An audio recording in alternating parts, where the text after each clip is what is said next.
పశ్చిమ గోదావరి జిల్లా నర్సాపురం గోదావరి తీరాన మున్సిపాలిటీ నిర్వహిస్తున్న కంపోస్ట్ యార్డ్ ప్రదేశాన్ని Chennai central pollution control board అధికారులు పరిశీలించారు. స్మృతి వనం నుంచి సమీపంలోని ఆదిత్య కాలేజీ పరిసరాల్లో ఇల్లు పంట పొలాలను పరిశీలించి పలు చోట్ల గాలిలో పొల్యూషన్ పరీక్షలు చేశారు.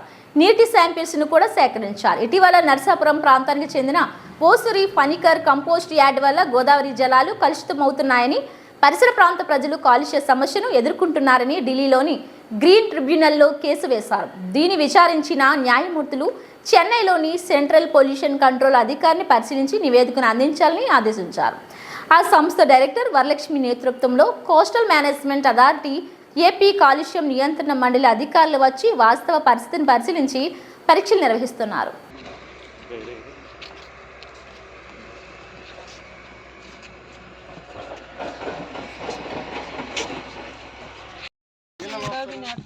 Why it should be like situation?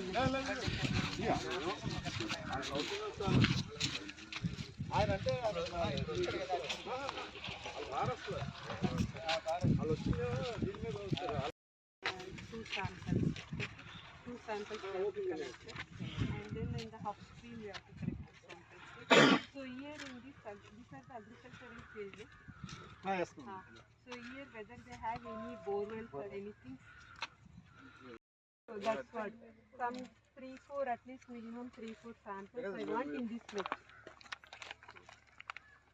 Can go this way.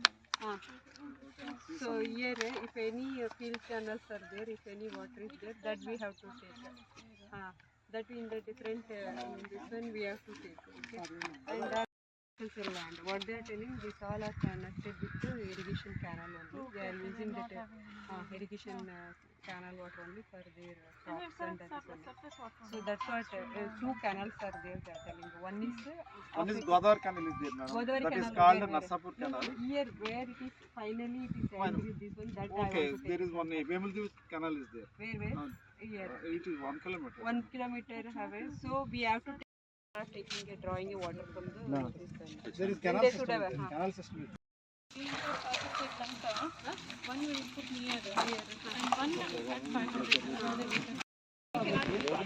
Somewhere we have to give Land only. one is here and Show me land, wait now. You are saying I am rejecting you. Here on the stand, show me where my land.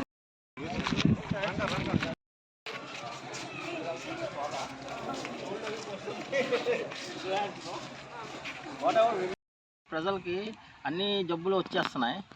పైగా ఈ గార్బేజీ గోదావరి నుంచి కొట్టుకుని Lakshmi Narasimha temple వరకు వెళ్ళిపోతుంది. ఇది only public interest, ఒక మనిషి గురించి ఇంట్రెస్ట్ కాదు. ఇది మొత్తం టౌన్లో 70,000 జనాభా కూడా జబ్బులు బారిన పడిపోతున్నారు. ఈ దుర్మార్గమైన చర్య ఇది మన గోదావరిలో వేయటం అనేది చాలా దుర్మార్గం. వశిష్ట గోదావరిలో వేస్తున్నారు, దాని గట్టు మీద కూడా వేసేస్తున్నారు. కొన్ని సందర్భాల్లో ఈ ఏటిగట్టును కూడా బ్లాక్ చేసేస్తున్నారు. చాలా ఫోటోలు 10 సంవత్సరాల నుంచి అందరూ కూడా సామాజిక కార్యకర్తలు దీని గురించి ఫైట్ చేస్తున్నారు. నేను ఒక లెటర్ రాశాను నేషనల్ గ్రీన్ ట్రైబ్యునల్ ఢిల్లీ వారికి. వారు ఆదేశాలు ఇచ్చారు 7వ తారీఖు లోపల రిపోర్ట్ పంపమని సెంట్రల్ పొల్యూషన్ కంట్రోల్ బోర్డు వారికి. ఇది ఒక సమాచారం. ఇప్పుడు దాని నిమిత్తం ఈవేళ 13 డిసెంబర్ 2024న టీం అంతా వచ్చింది. పొల్యూషన్ కంట్రోల్ బోర్డ్ ఆర్డీఓ గారు అందరూ వచ్చినారు. వస్తే దీనికి నేను అకాంపనీ చేస్తున్నాను. దీని మీద వేస్తారు, రాజుల దాని మీద కూడా వేస్తారు. మీరు దాంట్లో మీద వేస్తారు. మీరు దీంతో పాటు పొల్యూషన్ కంట్రోల్ బోర్డు అదే మన ఎమిల్దు క్యానల్ మీద వదిలేస్తున్నారు కదా, చంద్రబాబు నాయుడు కూడా చెప్పారు కదా మొన్న. రాజుల మీద కూడా వేసారా? రాజులా అక్కడ వేయలేదా? ఓన్లీ నర్సాపురం దీని మీద వేసాను.